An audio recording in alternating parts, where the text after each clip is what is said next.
Wa 'alal aqil an yatta'ila wa ya'tabira wa yatajannaba al-ghadara wal khiyanata li'alla yahulla bihi ma halla bihim.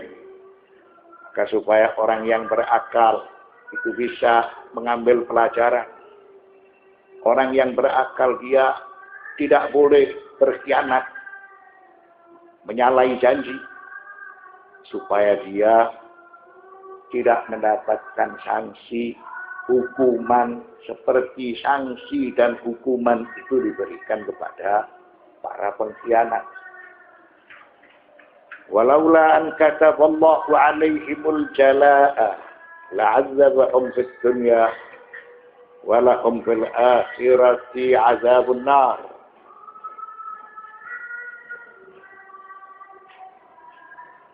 Dan jikalau tidaklah karena Allah telah menetapkan pengusiran terhadap mereka, benar-benar Allah mengazab mereka di dunia, dan bagi mereka di akhirat azab neraka Jahannam. Azabahumullahu fid dunya bil jalai. Allah Subhanahu wa taala menyiksa mereka di alam dunia.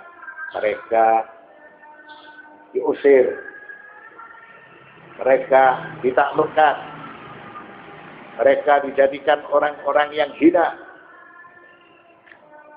Walaula dzalika la'azzabahum bil qatli wal istisali kama fa'ala bi Bani Quraidah. Kalau seandainya mereka tidak diusir, maka tentunya mereka akan mendapatkan petaka besar. Mereka akan diberangus atau di bumi hanguskan, sebagaimana hal itu terjadi kepada Banu Quraidah. Apa yang terjadi pada Banu Quraidah? Sebagaimana yang kita jelaskan pada pembahasan dahulu. Jika terjadi perang Ahzab, pemerintahan Madinah dikeroyok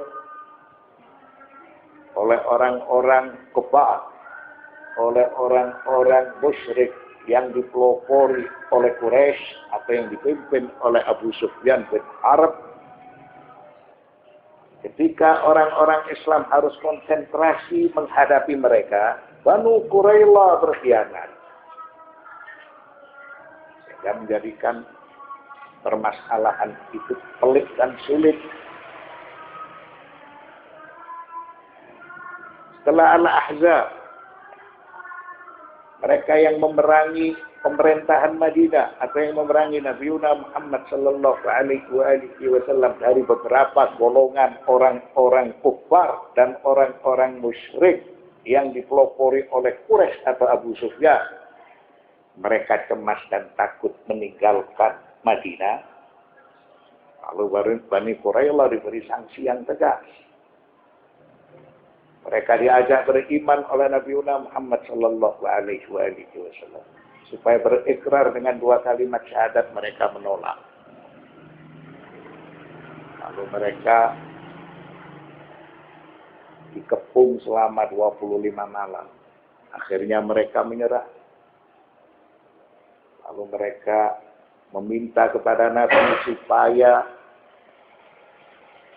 di dalam masalah ini hukuman yang akan diberikan kepada mereka sesuai dengan pendapat Sa'ad bin Mu'adz. Karena Sa'ad bin Mu'adz dari suku Aus ini merupakan mitra mereka. Dan akhirnya Sa'ad bin Mu'adz memberikan hukuman yang keras. Prajurit mereka dibunuh, wanita-wanita mereka dan anak-anak mereka dijadikan tawanan, harta benda mereka dijadikan pampasan, rumah-rumah mereka dihadiahkan kepada para sahabat Muhajirin, bukan kepada para sahabat Ansar. Mengingat para sahabat Muhajirin ketika itu tidak memiliki rumah. Dan ini merupakan konsekuensi bagi siapapun yang berkhianat. Di dalam masalah ini berkaitan dengan suku Yahudi dari Bani Quraidah. Wa fi sa'iril ahwal fala najata lahum min azabis sa'ir. Apapun keadaannya, maka bagi para pengkhianat tidak ada ruang gerak, tidak ada tempat bagi mereka kecuali siksaan yang pedih. Di dunia mereka dikalahkan, dijadikan orang-orang yang hina, dan kelak di hari kemudian mereka mendapatkan siksaan yang pedih. Dzalika bi annahum syaqqallaha wa rasulahu. Yang demikian itu adalah karena sesungguhnya mereka menentang Allah dan Rasul-Nya. Ay istahaqqu azab ad-dunya wal akhirati li'annahum khalafu Allah wa tajawazu hududahu wa nasabu al-'ada'a li rasulih. Mereka mendapatkan siksaan yang pedih di dunia dan di akhirat karena mereka ini melawan kepada Allah, menentang kepada Allah, melewati batas-batas ketentuan yang telah ditentukan oleh Allah, dan mereka memilih sikap perlawanan, permusuhan kepada Rasul Allah. Maka akibatnya mereka mendapatkan siksaan di dunia dan di akhirat.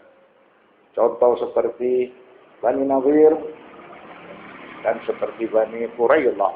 Wa man yushaqiqillaha fa innallaha syadidul 'iqab. Bagi yang menentang Allah, maka sesungguhnya Allah sangat keras hukumannya. Hadza tahdidun wa wa'idun likulli mutakabbirin jabbar. Ayat tersebut merupakan ancaman bagi siapa saja yang congkak, bagi siapa saja yang angkuh, bagi siapa saja yang melawan hukum, menentang ketentuan-ketentuan yang telah ditentukan oleh Allah dan Rasul-Nya. Maka ta'tum min linatin au taraktumuha qa'imatan ala usuliha fa bi'idhnillahi wal yukhziyal fasiqin. Apa saja yang kamu tebang dari pohon kurma milik orang-orang kafir, atau yang kamu biarkan tumbuh berdiri di atas pokok-pokoknya, maka semua itu adalah dengan izin Allah, dan karena Dia hendak memberikan kehinaan kepada orang-orang fasik. Nabi Muhammad sallallahu alaihi wasallam memberikan perintah, instruksi kepada para prajuritnya agar supaya sebagian dari pohon kurma Banu Nadir itu ditebang.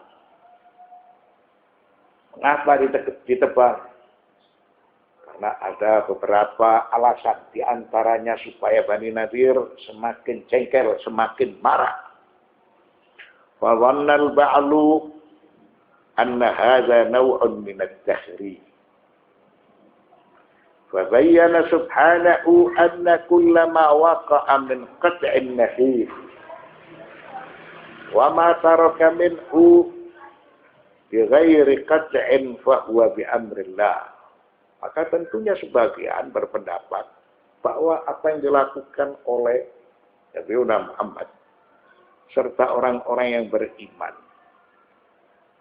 aksi perusakan yang dilakukan oleh mereka itu naw'un min at-takhrib, ini melakukan aksi perusakan, tidak dibenarkan di dalam peperangan. Akan tetapi Allah Subhanahu wa ta'ala memberikan penjelasan. Ma waqa'a min qat'in nakhil wa ma taraka minhu bighairi qat'in fa huwa bi amrillah. semua keputusan di dalam peperangan, kebijakan tersebut itu harus kembali kepada kebijakan pemimpin, kebijakan Nabi. Karena kebijakan Nabi itu merupakan perintah dari Allah Subhanahu wa Ta'ala. Wa laisa min 'indir Rasul sallallahu alaihi wa alihi. Itu bukan semata dari hawa nafsu keinginan Nabi Muhammad sallallahu alaihi wasallam. Mengapa? Karena beliau tidak melakukan suatu perbuatan kecuali perbuatan itu diperintahkan oleh Allah. Waliqaulihi ta'ala wa ma yantiqu 'anil hawa in huwa illa wahyun yuha. Wal qasdu minhu ghairul kuffari min ajli ma qata'a wa aywan ghairuhum min ajli ma baqiya qa'iman min ghairi qat'in haitsu yantafi'u bihi a'da'uhum. Maka tujuan kebijakan yang dilakukan oleh pemimpin atau oleh Nabi Muhammad sallallahu alaihi wasallam ketika beliau memerintahkan sebagian pohon kurma itu ditebang untuk mewujudkan amarah mereka, membakar emosi mereka. Begitu juga ada sebagian yang tidak ditebang, yang tidak dipotong, agar supaya itu bisa dimanfaatkan. Alhasil itu semua kembali kepada kebijakan pemimpin, kebijakan Nabi. Dan Nabi tidak melakukan sesuatu kecuali sesuai dengan perintah Allah Subhanahu wa Ta'ala. Ada sebagian yang ditebang supaya mereka marah, ada sebagian yang lain tidak ditebang agar supaya bisa dimanfaatkan oleh lawan-lawan Islam. Wa tukstirul isyaratu ila anna qata'al ashjari wa ma ilaihi ayyamal harb la yajuzul akhdhu bihi kamabda'in amid. Ayat ini memberikan suatu isyarat menebang pohon atau tidak menebang pohon ketika saat-saat berperang ini tidak bisa dijadikan sebagai dasar secara umum. Kalau ada peperangan berarti boleh barang-barang itu ditebang. Tidak bisa dijadikan sebagai pedoman, tidak bisa dijadikan dasar secara umum. Bal qad yajibul qat'u wa qad yuhramu tab'an lima tastad'ihi maslahatu harbil adu tamaman kahadmid duwari wa kal al-ashjari ayyam as-silm yajuzani li syakki turuki mathalan wa yuhrimani min ghairi mubarririn. Alhasil pada suatu saat pohon-pohon itu harus ditebang. Pada saat yang lain tidak boleh ditebang. Itu semua kembali kepada situasi dan keadaan.